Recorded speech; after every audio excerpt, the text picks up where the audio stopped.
Abraham, blessings are mine. Abraham, blessings are mine. I am blessed in the morning, I am blessed in the evening, because Abraham, blessings are mine. How quick are we to claim Abraham's blessing, but we ignore the obedience part? We tend to forget that Abraham's blessing came with a sacrifice. He paid the price for that blessing. It came with obedience to God's instruction. Let's look at the book of Genesis chapter 22 and we see how that blessing came about.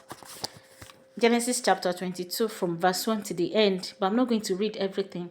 I will just read 1 to 3, then 15 to 18, so that we can understand how the blessing came about. Reading from verse 1 in New King James Version.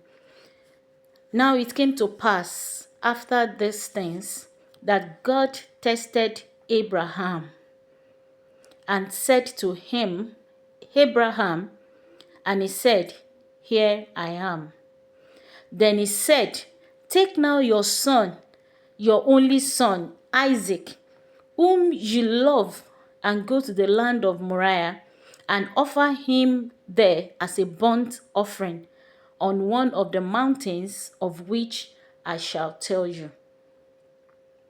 In verse 3, it says, So Abraham rose early in the morning and saddled his donkey and took 2 of his young men with him, and Isaac his son, and he split the wood for the burnt offering, and arose and went to the place of which God had told him.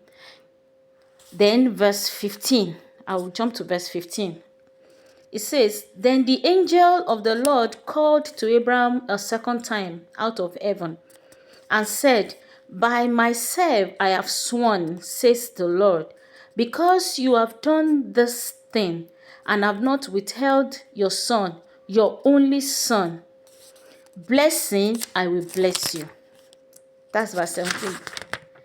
And multiplying, I will multiply your descendants as the stars of the heaven, and as the sand which is on the seashore. And your descendants shall possess the gates of their enemies. In your seed all the nations of the earth shall be blessed, because you have obeyed my voice. We can see Abraham was a man of prompt and total obedience. He didn't question God when he gave him an instruction to sacrifice his only son, the son he had waited so long for, the son he had prayed so much for, because he knows who God is. He did not struggle to give God back the gifts given to him, because he believed God can give him more. He knew that where Isaac came from, there are more gifts, there are more children.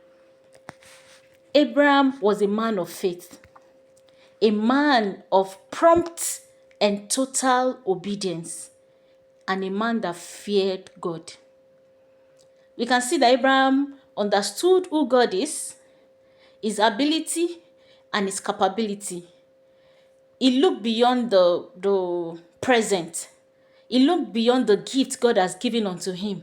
He knew there are many gifts where that one came from. But today, we are quick to claim the blessing, and we are ignoring the sacrifice part. What is it that God has been asking from you, and you are finding it difficult to give to him? You are finding it difficult to let go, and you are praying for his blessing. Now let me ask you, are you willing to pay the price for the blessing you are asking for? That blessing you are asking for, that breakthrough you are asking for, are you willing to pay the price? Do you know your God? Do you know that he's able to do more than what he has even given you? And are you ready to let go of whatever he's asking of you? So before you claim Abrahamic blessing, are you ready to pay the price? Are you ready to let go of your old ways for His ways? Are you ready to let go of your will for His will so that you can have the blessing? Remember, obedience brings a blessing. God bless you.